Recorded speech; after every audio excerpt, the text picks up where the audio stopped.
তো এই হয়ে গেল আমার সিম্পল পার্মানেন্ট টিস্যু বা সরল স্থায়ী কলাগুলো, অর্থাৎ প্যারেনকাইমা, কোলেনকাইমা এবং স্ক্লেরেনকাইমা সম্পর্কে একটা আমাদের ধারণা, যেখান থেকে বিভিন্ন ধরনের এমসিকিউগুলো আসতে পারে। যে কোলেনকাইমা কোষের প্রাচীর কী দ্বারা নির্মিত হয়, স্ক্লেরেনকাইমা কোষের প্রাচীর কী দ্বারা নির্মিত হয়, স্ক্লেরাইড কাদের মধ্যে দেখা যায়, স্ক্লেরেনকাইমা তন্তু কাদের মধ্যে দেখা যায়, এরেনকাইমা কী বা কাদের মধ্যে দেখা যায়, কী কাজে লাগে, ক্লোরেনকাইমা কী কাদের মধ্যে দেখা যায়। আচ্ছা, আর একটা জিনিস বলি, প্যারেনকাইমার আর একটা কাজ, প্যারেনকাইমা কোষের আরও একটা কাজ, দুটো কাজ না বললেই নয়, এই প্যারেনকাইমা কিন্তু কাণ্ড এবং মূলের যে বহিঃত্বক সেটা তৈরি করতে সাহায্য করে। সবচেয়ে বাইরের যে লেয়ার সেটাকে এপিডার্মিস বলছি আমরা, epidermis in case of stem বা কাণ্ড,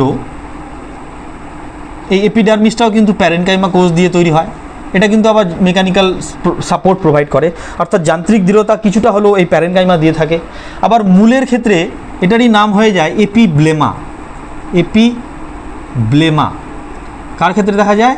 মূলের ক্ষেত্রে। মূলের একদম বাইরের দিকে থাকবে, সবচেয়ে বাইরের আস্তরণ, সেটাকে আমরা এপিডার্মিস না বলে বলবো এপিব্লেমা। এই এপিডার্মিস এবং এপিব্লেমার স্ট্রাকচারগুলো আমরা যখন টিস্যু সিস্টেম পড়বো, কাণ্ড এবং মূলের প্রস্থচ্ছেদগুলো, একবীজপত্রী দ্বিবীজপত্রী উদ্ভিদদের, তখন এগুলো সম্পর্কে স্ট্রাকচারগুলো আবার জানবো।